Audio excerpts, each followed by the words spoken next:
यार आदित्य, ये ब्याज दर तो बढ़ती ही जा रही है। होम लोन की ईएमआई कितनी बढ़ गई है। लेकिन जमा दर भी तो बढ़ रही है। तुम्हारा बैंकों में जो पैसा जमा है उस पर ब्याज भी तो ज्यादा मिल रहा है। हाँ, लेकिन क्या ठिकाना, आज ज्यादा ब्याज है कल नहीं। एफडी में तो लंबे समय के लिए पैसा फंसाना पड़ता है। लेकिन तुम किसी ऐसी जगह भी तो पैसा लगा सकती हो जहाँ पर ब्याज दरें घटें या बढ़ें, तुम्हें फायदा हो। क्या ऐसी कौन सी जगह है, बताओ जरा इसके बारे में। है एक ऐसी जगह, मैंने सुना है एक डायनेमिक बॉन्ड म्यूचुअल फंड के बारे में। वहाँ पर शायद ऐसा ही कुछ होता है। शायद, मतलब तुम्हें पूरी जानकारी नहीं है। अच्छा ये बताओ, उसकी जानकारी कहाँ मिलेगी। अरे देखो ना, मनी 9 डिजिटल चैनल, वहाँ पर इस बारे में सारी जानकारी है। कहाँ पर कैसे मुनाफा मिलेगा, कहाँ पर कैसे पैसा इन्वेस्ट करना है, पर्सनल फाइनेंस से जुड़ी हर जानकारी मिलेगी वहाँ पे। सही कह रहे हो, अभी मनी 9 देखती हूँ।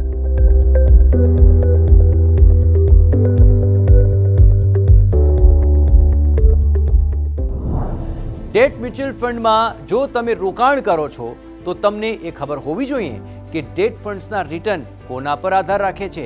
આ ફંડ્સના દેખાવ કે રિટર્ન વ્યાજ દરોની સાયકલમાં થતા ફેરફારની સાથે ચેન્જ થતા રહે છે।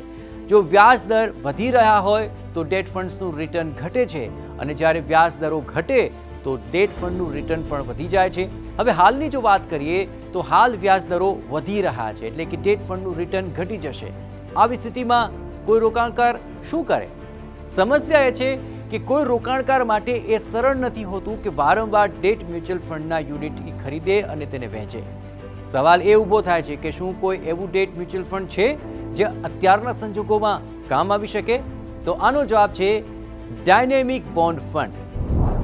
તો સૌથી પહેલા એ જાણી લઈએ કે ડાયનેમિક બોન્ડ ફંડ શું હોય છે। તો પોતાના નામ અનુરૂપ જ ડાયનેમિક બોન્ડ સ્કીમ્સનો પોર્ટફોલિયો અને મેચ્યુરિટીની પ્રોફાઇલ ડાયનેમિક એટલે કે ગતિશીલ સ્વભાવના હોય છે। ડાયનેમિક બોન્ડ ફંડ્સનું મુખ્ય લક્ષ્ય વધતા અને ઘટતા એમ બંને પ્રકારના બજારોમાં વધુમાં વધુ રિટર્ન પ્રાપ્ત કરવાનું છે। પરંતુ આ પ્રકારના રિટર્ન પ્રાપ્ત કરવાનો આધાર એ વાત પર રહે છે કે ફંડ મેનેજરનું મેનેજમેન્ટ કેવું છે અને તે પોર્ટફોલિયોમાં ફેરફારનો નિર્ણય કેટલી કુશળતાથી કરી શકે છે। પોર્ટફોલિયોમાં લોંગ ટર્મ અને શોર્ટ ટર્મ બોન્ડના રેશિયોમાં ફેરફાર કરીને વ્યાજદરોના વધવા કે ઘટવા પર ડાયનેમિક म्यूचुअल फंड पैसा बनावी શકે છે। સતત આ પ્રકારના ફેરફારને કારણે ફંડ સ્થાયી રીતે સારું રિટર્ન આપતા રહે છે। डायनेमिक बॉन्ड फंड एक डेट फंड होता है। डायनेमिक बॉन्ड फंड का एडवांटेज ये है कि उसमें फंड मैनेजर को कोई ड्यूरेशन की रिस्ट्रिक्शन नहीं होती है और दूसरा कोई भी एसेट क्लास में वो इन्वेस्ट कर सकता है, चाहे वो जीसेक हो, कॉर्पोरेट बॉन्ड हो या एसडीएल हो। હવે એ જાણી લઈએ કે આ ડાયનેમિક બોન્ડ ફંડ્સ કામ કેવી રીતે કરે છે। આ ફંડ્સમાં એટલી ફ્લેક્સિબિલિટી હોય છે કે જે જરૂર પડે ત્યારે તરત પોર્ટફોલિયોમાં ફેરફાર કરી શકાય છે।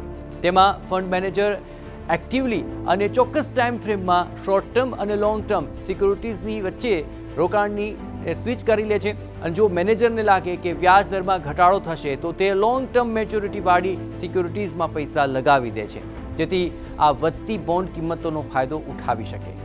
આ જ રીતે જો તેને લાગે કે વ્યાજ દરો વધશે તો તે શોર્ટ ટર્મના બોન્ડને પસંદ કરીને પોર્ટફોલિયોને નુકસાનથી બચાવી લેશે।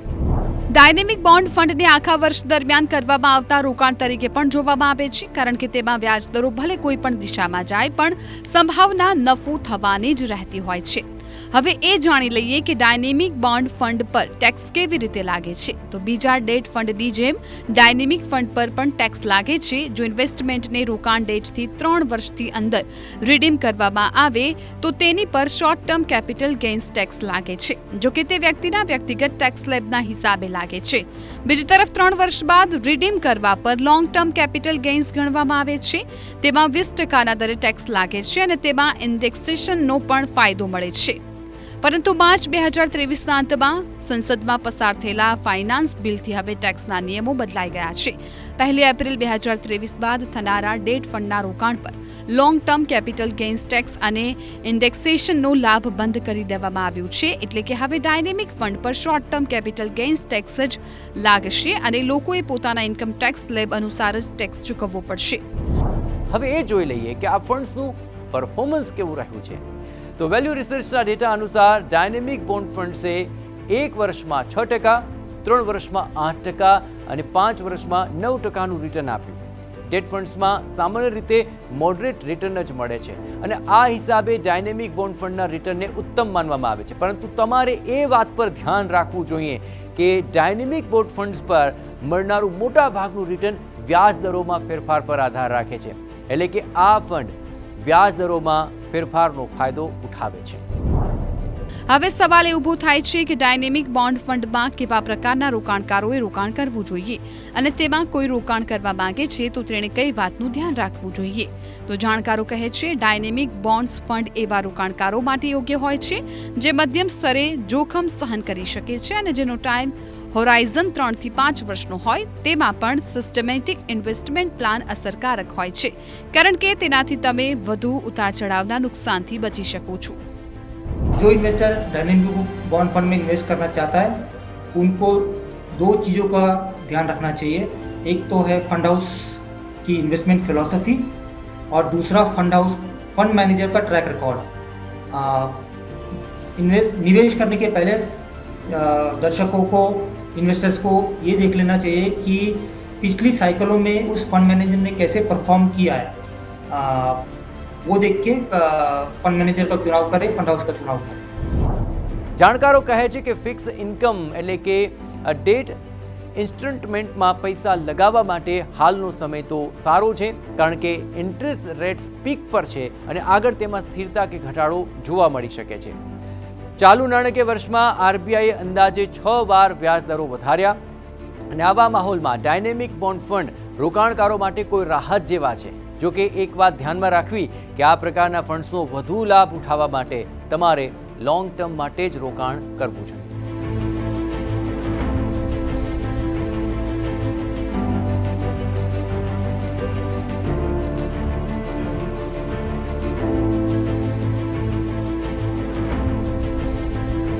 આવા જ ઇન્ટરેસ્ટિંગ વિડીયો જોવા માટે આપ મની9 ગુજરાતીની YouTube ચેનલને સબસ્ક્રાઇબ કરી શકો છો.